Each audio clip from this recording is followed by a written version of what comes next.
Today at College Talk TV, we are discussing success and how it defines you. Stay tuned for a new definition that you're going to love.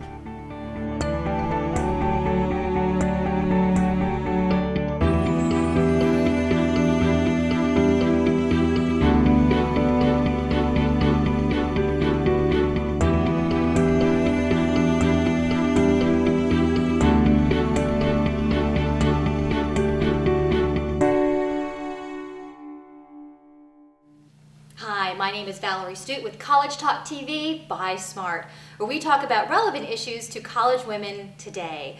Today's issues is another one of those that we all worry about, and it's how we really define success for ourselves.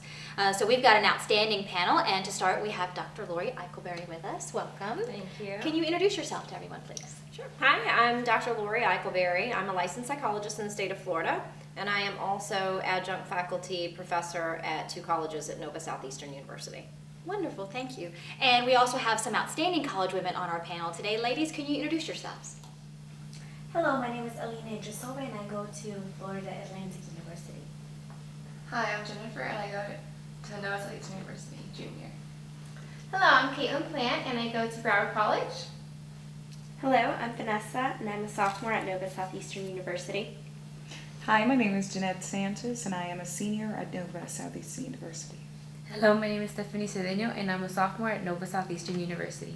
Wonderful, ladies. Thank you for everyone being here. All right, let's get started. How do we define success? And basically, this is how we choose what our life is going to be like, what kind of job we pick, what kind of clothes we wear. So where actually do we get these cues from? So let's get started. Caitlin, how do you think women in our society define success today? What is that definition? I feel like in today's society, it's a lot of the media is what they depend on, a lot of what success is. And I think that is something really sad and something we need to change because it's not, to me, success is something that's within. And I feel like it's all about money and what we see on TV and what stars are doing. And you know what, those people that are supposed to be the role models are not always doing the correct thing. Therefore, it's having a different success, which is not the right one, I believe. You know, like I said, it's based on money, and you know what? Money has nothing to do with being successful whatsoever. You know, and I think that we all have the wrong opinions about success, and that's something that really needs to be changed and discovered from within. Right. Jennifer, where do you think our definitions come from? Is it our parents? Is it society? Is one more weighted than the other? Well, I think like throughout, like when you start at home with your parents, they like teach you how to be successful, like what it is to be like in school, and then as you go past that and you like start watching TV shows and your friends, they start to influence you, and a lot of that happens and you start changing your paradigm to being, oh, I need to be like this, I need to be this way, I need to be that way, instead of something that you really feel is success. You're just imitating what they want you to be rather than what you should be. So open up to the whole panel. Ladies, would you agree, like Jennifer was just saying, that as you get older, your success is no longer what your parents are telling you, but it's more so about, is it coming from your peers? Is it coming from more social media? What's the more prevalent cue for you as you get older? I mean, I personally think that has a lot to do with peers. I just think that you look at, you know, TV and, you know, it's like, oh, they're stars. And then you look at, you know, peers, people you go to school with, people you hang out with, and, you know, some people that are maybe getting more attention, whether it be from teachers or from parents or from, you know, outsiders, coaches. And then you look, okay, what are they doing? What is making them, you know, have so much attention drawn towards them? And I think at a young age, that's what a lot of people want. And I think that they try and follow what they're doing, whether it may be the right thing or not the right thing. And I think that's where people pretty much get their idea of success from, you know, at a young age, is by people around them. Right, right. So. Wonderful. Jeanette, how do we actually achieve success? Do you have any ideas of how a college woman can stay on track? Well, I would say that that's $1 million question, but there are things that we must consider in that, and things that we can reach to. And some of those things definitely include the idea of self-fulfillment. You set goals for yourself and you follow through. So it's more of the process of following through to those goals than even the goals themselves. The feelings that you acquire from that process give you a sense of fulfillment, a sense of purpose, and altogether a sense that you have an identity and you have something that you can contribute to society. So I think the idea that you can share your success, that it is evident to others, your lifestyle, the way you live all together, the way you interact with others, that's what marks altogether that idea of self-fulfillment. So it's not one thing, but it's a grouping of multiple factors. Right. Vanessa, when you're at college, obviously peer pressure is everywhere. How do you think is it a strong something for you at school now, where peer pressure, everybody feels it, so you give into it and you alter your idea of what success is? Well, obviously you're faced with peer pressure in just like situations when you're outside of your comfort zone, when someone's pressuring you to do something you're not comfortable with. But peer pressure and success, I feel like, shouldn't be altered along the way. I mean, your priorities may change along the way, but success should be something internal, that you're doing some evaluating and you're seeing what can I do or what can I change to make myself better, and your peers like contribute to that, but I don't think that should determine where you're going or what your plan is for the future. And I feel like that's important to think about, because you need to be comfortable with yourself and just don't change along the way for other people. So I think that's important to note.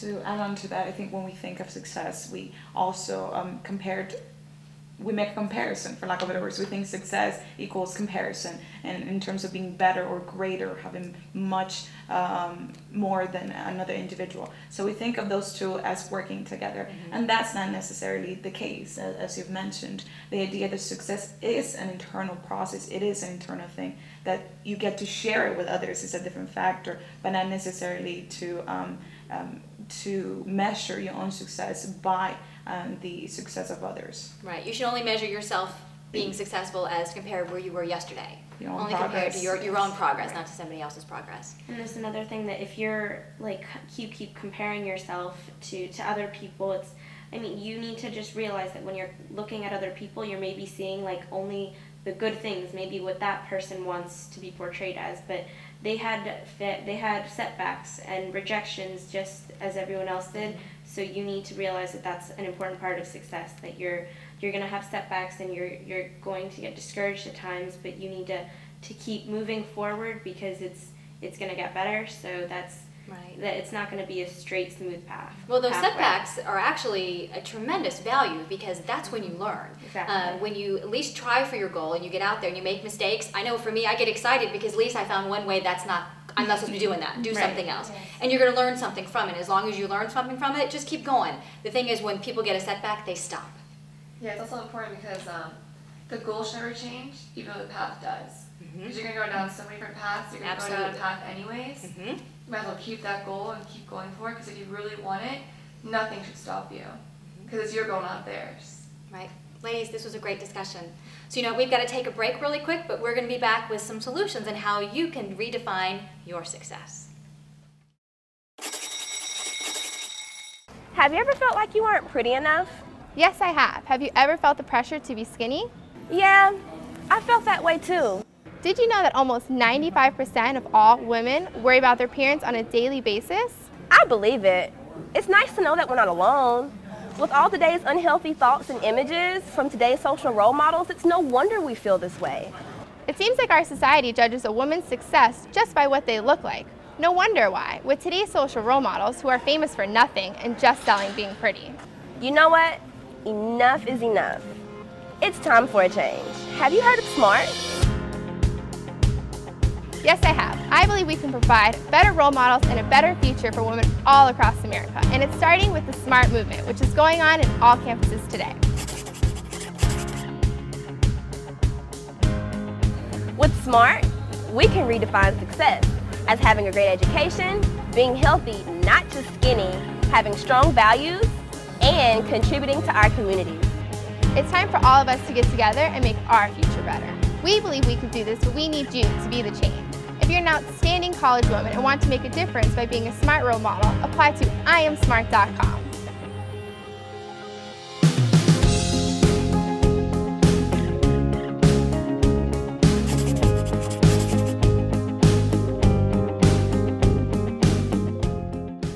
Hi, welcome back. I'm Valerie Stute with College Talk TV and Smartte.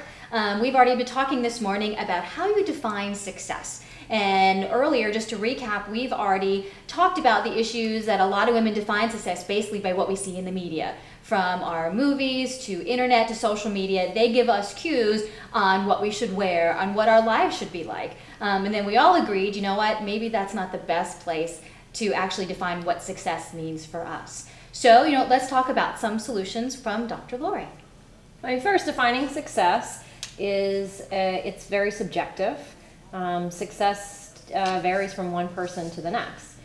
It can be said that if a person examines what their values are and then lives a life that is congruent to those values, then they can look back and say, I've lived a successful life in alignment with the way that I wanted to live it.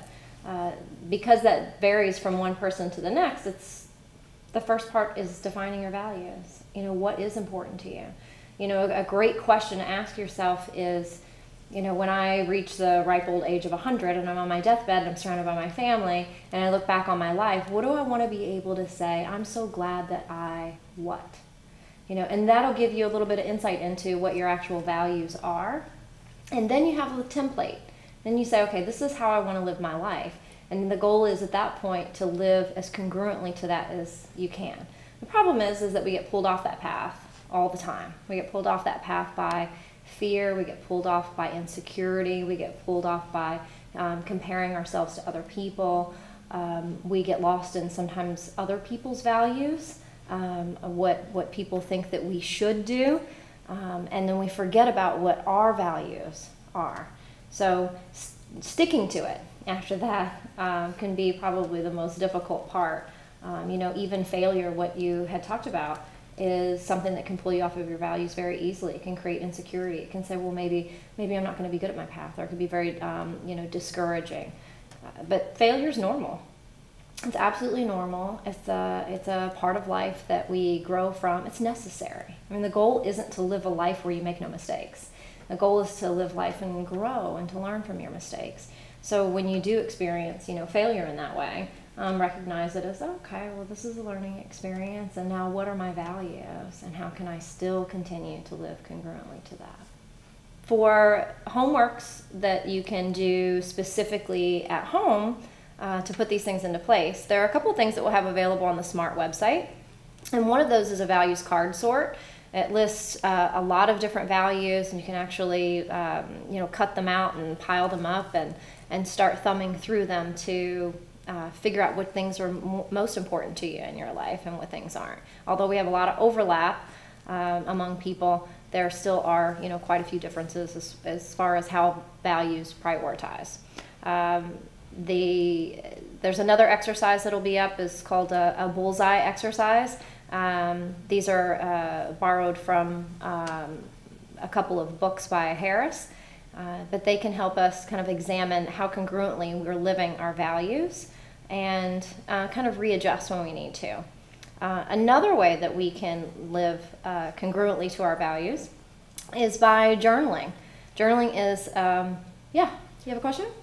How often do you have to keep up with your journal, and what is it journaling exactly?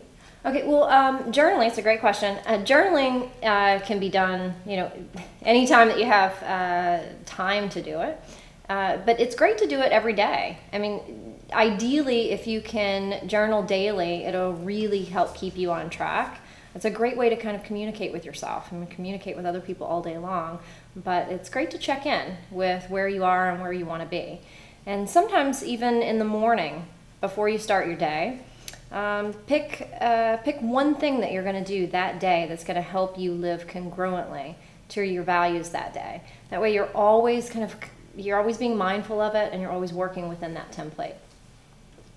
Wonderful. Ladies, thank you. This has been a great discussion, and thank you, Dr. Lori, as always, for such great information, and to our wonderful cast and being so candid. We do appreciate it, and I know that everyone watching out there, this is really going to make a difference in the lives of thousands of women across America. So if you're interested in more relevant topics that's going to help you live a successful life, check out College Talk TV on iamsmart.com, or check out our YouTube channel, I Am Smartte. So again, thank you so much for joining us, and as always, live life smart.